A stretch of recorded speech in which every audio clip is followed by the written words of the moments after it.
Cockroach जनता party के संसद मार्च के दौरान छात्रों पर हुई पुलिस कार्रवाई का राजनीतिक असर अब लगातार बढ़ता जा रहा है। छात्रों पर लाठीचार्ज और आंसू गैस के इस्तेमाल के विरोध में मंगलवार को विपक्ष ने राजधानी दिल्ली में बड़ा प्रदर्शन किया है।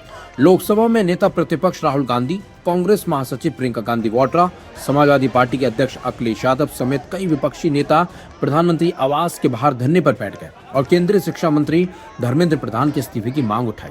विपक्ष का आरोप है कि सरकार छात्रों की आवाज को दबाने की कोशिश कर रही है। कांग्रेस और अन्य विपक्षी दलों का कहना है कि संसद मार्च के दौरान जिस तरह से छात्रों और युवाओं के खिलाफ बल प्रयोग किया गया वह लोकतांत्रिक मूल्यों के खिलाफ है। इस मुद्दे को लेकर विपक्षी नेताओं ने प्रधानमंत्री से जवाब मांगने और छात्रों के लिए न्याय की मांग करते हुए प्रदर्शन किया। प्रदर्शन के दौरान प्रधानमंत्री आवास के आसपास सुरक्षा व्यवस्था बेहद कड़ी कर दी गई थी। बड़ी संख्या में पुलिस और अर्धसैनिक बलों की तैनाती कर दी गई थी। इसी बीच केंद्र सरकार की ओर से केंद्रीय मंत्री जितेंद्र सिंह राहुल गांधी से बातचीत करने भी पहुंचे थे। राजनीतिक गलियारों में चर्चा की गई थी। बातचीत के बाद शायद कांग्रेस और विपक्ष अपना धरना समाप्त कर देंगे, लेकिन ऐसा नहीं हुआ। सूत्रों के मुताबिक राहुल गांधी और जितेंद्र सिंह के बीच हुई बातचीत किसी ठोस नतीजे पर नहीं पहुंची। विपक्ष की ओर से धर्मेंद्र प्रधान के इस्तीफे और छात्रों पर हुई कार्रवाई की जवाबदेही तय करने की मांग पर जोर दिया गया, जबकि सरकार की ओर से कानून व्यवस्था और सुरक्षा का हवाला दिया गया। बातचीत विफल होने के बाद स्थिति और तनावपूर्ण हो गई। इसके कुछ ही समय बाद दिल्ली पुलिस ने कार्रवाई करते हुए राहुल गांधी, प्रियंका गांधी, अखिलेश यादव और कई अन्य विपक्षी नेताओं को हिरासत में ले लिया। पुलिस सभी नेताओं को अलग अलग वाहनों से छत्रसाल स्टेडियम लेकर गई। हिरासत की खबर सामने आते राजनीतिक माहौल और गर्मा गया। उधर कांग्रेस संसदीय दल की चेयरपर्सन सोनिया गांधी को जैसे इस घटनाक्रम की जानकारी मिली वह तुरंत मंदिर मार्ग पुलिस स्टेशन पहुंची। बताया गया कि प्रधानमंत्री आवास के पास से हिरासत में लिए गए कुछ नेताओं को पहले मंदिर मार्ग थाने ले जाया गया था। सोनिया गांधी की मौजूदगी ने इस पूरे घटनाक्रम को और ज्यादा राजनीतिक महत्व दे दिया। कई घंटों तक चले घटनाक्रम के बाद दिल्ली पुलिस ने राहुल गांधी, अखिलेश यादव और अन्य नेताओं को रिहा कर दिया। राहुल गांधी को छत्रसाल स्टेडियम से रिहा किया गया, जबकि अखिलेश यादव को भी वहीं से बाहर आने की अनुमति दी गई। रिहाई के बाद विपक्षी नेताओं ने एक बार फिर सरकार पर हमला बोला और कहा कि वह छात्रों की आवाज उठाना जारी रखेंगे। इस पूरे घटनाक्रम ने देश की राजनीति में एक नया अध्याय खोल दिया है। लंबे समय बाद ऐसा देखने को मिला जब विपक्ष के कई बड़े चेहरे एक मंच पर दिखाई दिए और उन्होंने किसी मुद्दे पर खुलकर केंद्र सरकार को चुनौती दी। राजनीतिक विश्लेषकों का मानना है कि छात्रों के मुद्दे ने विपक्ष को एक साझा राजनीतिक मंच उपलब्ध कराया, जिसका असर आने वाले समय में संसद और सड़क दोनों जगह देखने को मिल सकता है। हालांकि सरकार की तरफ से ये कहा जा रहा है कि दिल्ली में कानून व्यवस्था बनाए रखना पुलिस की जिम्मेदारी है और किसी को भी सुरक्षा व्यवस्था भंग करने की अनुमति नहीं दी जा सकती। वहीं विपक्ष इस मामले को लोकतंत्र, अभिव्यक्ति की स्वतंत्रता और युवाओं के अधिकारों से जोड़कर इसे देख रहा है। फिलहाल राहुल गांधी और अन्य नेताओं की रिहाई के साथ यह अध्याय समाप्त नहीं हुआ, बल्कि ऐसा लगता है कि छात्रों के मुद्दे पर शुरू हुई ये लड़ाई अब एक बड़े राजनीतिक आंदोलन का रूप ले सकती है। आने वाले दिनों में देखना दिलचस्प होगा कि क्या विपक्ष इस एकजुटता को बनाए रख पाता है और सरकार इस बढ़ते राजनीतिक दबाव का सामना किस तरह कर पाती है।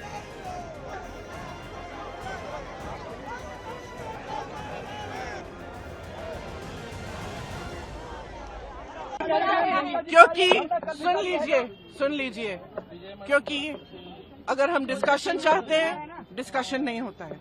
अगर एलओपी पार्लियामेंट में कुछ कहना चाहते हैं, वो नहीं होता है। अगर हम परमिशन मांगते हैं कि हम धरना प्रदर्शन करना चाहते हैं, वो परमिशन नहीं मिलता है। तो हम वहां पहुंच गए जहां इनको उम्मीद नहीं थी कि हम पहुंच जाएंगे। जो हमारे बच्चे हैं, हमारे युवा हैं, हमारे देश के भविष्य हैं, उनकी बात सुनने में क्या हर्ज थी। वो एक जेन्युइन इशू को लेके प्रोटेस्ट कर रहे हैं।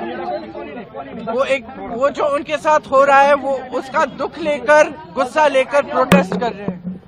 तो जो उनके रिप्रेजेंटेटिव्स हैं, हम सारे, हमारी जिम्मेदारी बनती है कि उनकी आवाज हम ऊंची करें और उनकी आवाज हम बुलंद करें और उनके सपोर्ट में हम खड़े हैं, क्योंकि उनके साथ जो कल हुआ वो एकदम गलत हुआ। ये एक लोकतंत्र है, it's a democracy. In a democracy, right to protest, it's a fundamental right. Nobody has the right to take that.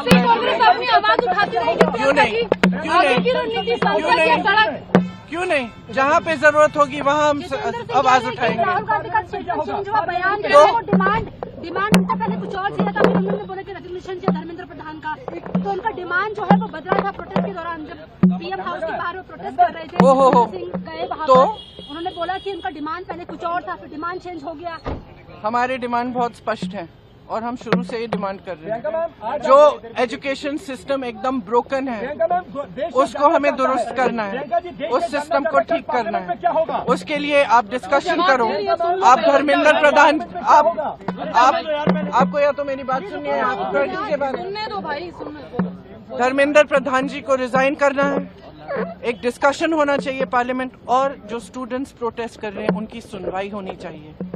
हम कहते हैं, हम पार्लियामेंट में हम क्या कर रहे हैं, कौन सी बिल आ रही है, फिर से वंदे मातरम की इज्जत की बिल आ रही है।